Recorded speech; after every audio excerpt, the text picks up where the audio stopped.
Good morning, faithful listeners. You have tuned in to the P40 Ministries podcast, the one place where you can get a daily explanatory Bible reading to start your day strong.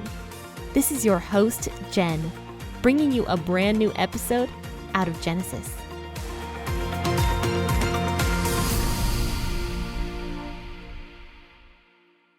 Hey, faithful listeners, thank you so much for tuning in and happy Friday. This is Jen here with the P40 Ministries podcast.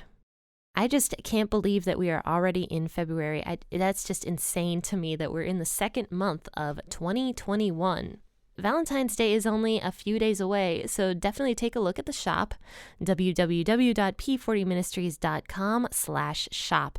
Take a look at the limited edition Valentine's Day items that I have in the store before they go away.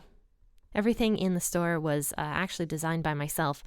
I started the store because I love doing creative design. I use a program on my computer to create my designs, and then I put them on the t-shirts and mugs and whatever else I sell, but I just love doing it. And actually years ago, not to rabbit trail too much, but years ago I actually was considering going into graphic design for a living. But let's go ahead and start reading Genesis chapter 31, verses 36 through 44. We left off where Jacob had fled his father-in-law Laban, and he took his two wives with him and also his two concubines, and also Jacob's entire family, his sons and his one daughter. And he took everything that he owned, including all of his cattle and sheep and camels and all that stuff, and just left because Laban was mistreating Jacob. And also Laban had changed his attitude towards Jacob as well, and Jacob could feel that. I think Jacob could kind of feel this sense that he might be in danger soon because of his father-in-law. And plus, God had also told Jacob to leave, that he was done with Laban, he was done with all that, and it was time for Jacob to just go. Basically, Jacob just leaves without telling his father-in-law. Laban doesn't find out until 3 days later. Because even though Jacob lived in Laban's community, I should say, it wasn't like Jacob lived in Laban's house. He lived in the area. Jacob leaves, and Laban doesn't know about it until somebody comes up and tells Laban, you know, your son-in-law just left. Laban freaks out and chases after Jacob. He's super angry. In a sense, he sort of feels like he owns Jacob. Jacob had been slaving for him for probably close to 21 years or 20 years by this point. And plus, father-in-laws can be overbearing sometimes because not only was Jacob Laban's servant, but he had also married Laban's two daughters. So how much worse is that situation for Jacob? But anyway, let's start reading out of Genesis chapter 31, verses 36 through 44. I will read out of the WEB version like I usually do. But go ahead and grab your cup of coffee and let's go ahead and start reading.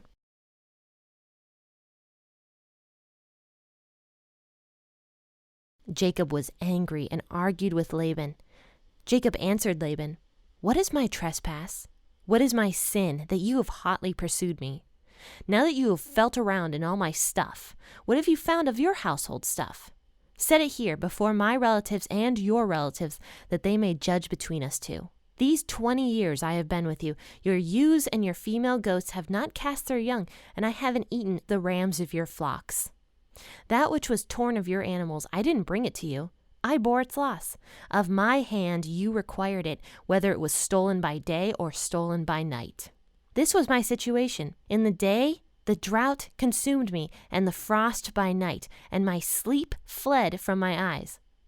These 20 years I have been in your house. I served you for 14 years for your two daughters, and for 6 years for your flock, and you have changed my wages 10 times. Unless the God of my father, the God of Abraham, and the fear of Isaac had been with me, surely now you would have sent me away empty.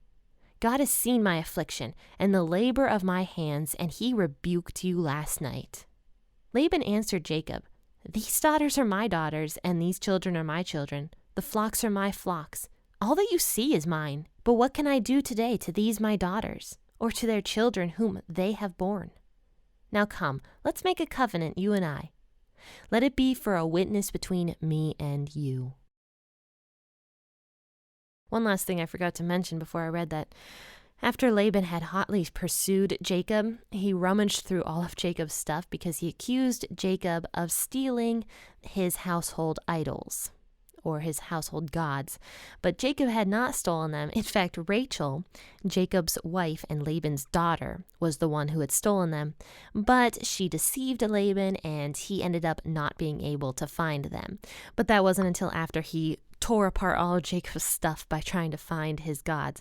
And at this point, Jacob is infuriated. He was angry because firstly, Laban was a cruel person to him for 20 years. And secondly, now Laban has hotly pursued them for 7 days. It says 7 days Laban pursued them.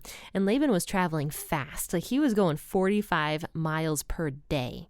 And back then, that was a long day of travel.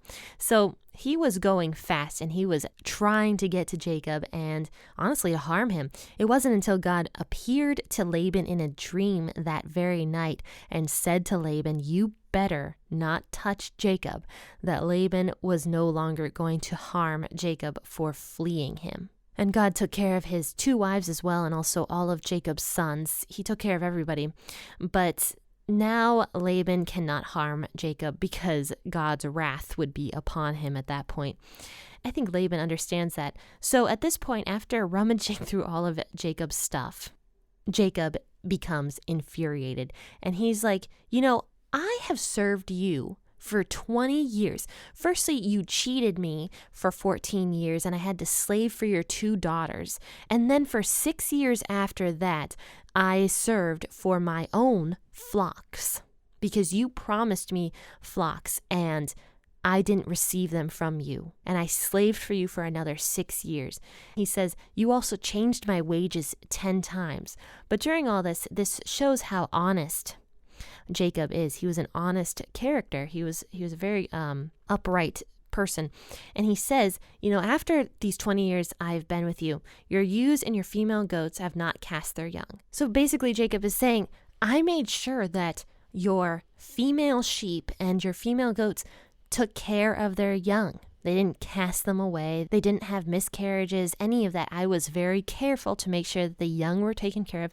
And then he says, I also haven't eaten any of the rams of your flocks. So he didn't steal any of the rams to feast upon. He didn't do anything like that. And then he also says after that, the ones that were torn apart by animals, I didn't bring you to the carcass. Instead, I bore its loss. I actually looked that verse up.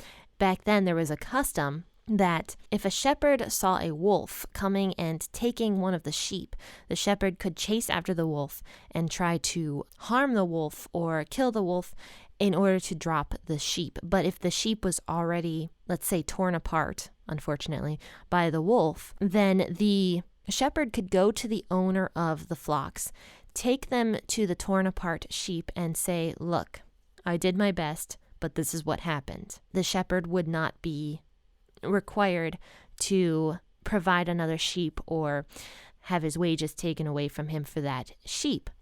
But Jacob says, I didn't even do that. I actually provided you with another sheep if a wolf came and tried to take a sheep from the flock. In fact, it even says that of my hand, you required it. So Jacob is saying here that Laban actually required him to replace any lamb or goat that was stolen by wolves or even by people. Jacob says, it was taken out of my wages when that happened, or I supplied another goat or sheep to you from my own flock. Then Jacob goes on to explain the hardships he went through working under Laban. He says, in the daytime, the sun was beating down on me. I was hot. I was miserable, but I still took care of your sheep. At night, there was frost and I was freezing, yet I still took care of your sheep. I slaved for you for 20 years, no matter what the weather was, no matter what the conditions were.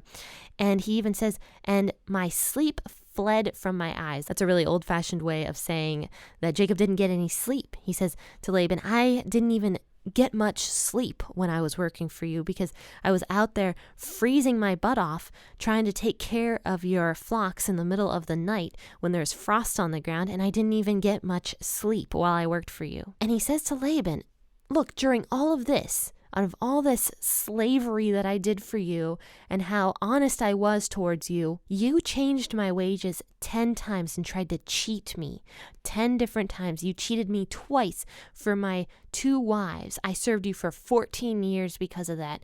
And then he says to Laban, if God had not been with me, you would have tried to destroy me. You would have taken every single thing that I have. You would have taken away my wives. You would have taken away your 2 daughters from me. You would have taken away all of my sheep and everything that I owned, and you would have sent me away empty-handed, is what he says. But thankfully, God is on my side, the God of my father Isaac and the God of my grandfather Abraham. And something else he says in verse 42, he says, and the fear of Isaac, which in a different translation that I was reading, I think it was the NLT, it actually translated that as the fearful God of my father Isaac. So God is fearful, and this fearful God had come to Laban the night before, and this is what Jacob is saying to Laban. Thankfully, the fearful God of my father Isaac came to you in a dream and said not to harm me. Otherwise, you would have tried to harm me. So after this entire venting that Jacob does on Laban, it's kind of funny his response because he can't really condemn Jacob. He's now realizing potentially that Jacob had done all this stuff for him. So he can't condemn Jacob, but he also can't make himself look like the good guy in this situation. But he tries. He says here in verse 43, look, Jacob, these daughters are my daughters. These children are my children, and these flocks are my flocks. All that you see that you have is mine. Oh, that makes me so angry. And I know people like this. I know people that take advantage of other people and then say that they are the ones who helped those people by, doing a favor for them or giving them something or something like that. I know people who kind of act like Laban here. So this just, makes me so angry. But he's basically saying like, look, first off, I gave my 2 daughters to you in marriage. So these are my daughters. And then he says, all these grandchildren are my grandchildren because they come from my 2 daughters and my 2 servants that I gave my daughters. And then he says, look at all these flocks, you think that these are yours, but they're not, these came from my flocks. So everything that you see here that you have belongs to me and it's mine. This is what he's saying to Jacob. Oh, Jacob must have been so angry at this point because God was the one who had given Jacob all these things. It wasn't from Laban at all. In fact, Laban had nothing to do with it because Laban kept trying to change Jacob's wages and give him less and less and less. But God, of course, was merciful towards Jacob and had given Jacob everything that Jacob deserved for those 20 years that he served Laban. But rather than talking more about this, Laban fully switches the subject. He's like, okay, but look, I'm the good guy. And now because I'm the good guy, I can't do anything to hurt you or harm my 2 beautiful daughters and all of these grandchildren. He's like, I can't do anything to hurt you. I'm not going to. In fact, you know what? Let's make a covenant between you and me. And a covenant would have been some sort of a promise. So he's like, let's make a promise between you and me, and let it be a witness between you and me. So this is the end of what we're going to talk about today, but join me on Monday and we will discuss the covenant or the promise that Laban and Jacob make together. And we'll also finish up Genesis chapter 31 with that as well. And we'll also get into some really unique passages in the next few chapters of Genesis. And also, Joseph's story is coming up soon, so stay tuned for that because that's one of my favorite stories in the Bible. I'm going to have a lot of fun talking about Joseph. But friends, thank you so much for tuning in this morning. I appreciate all of you, and I do want to encourage you to go to my website and take a look at the blog post I have up for tomorrow morning. Of course, you can't see it yet. It will be up tomorrow morning. But if you subscribe today, you will get that in your inbox tomorrow morning. I do my best to try to get a blog post done every Saturday morning, and I do have one done for tomorrow. That being said, I encourage you to subscribe to my website at www.p40ministries.com. But faithful listeners, I'm going to ask that you have a wonderful weekend. Happy listening, and God bless.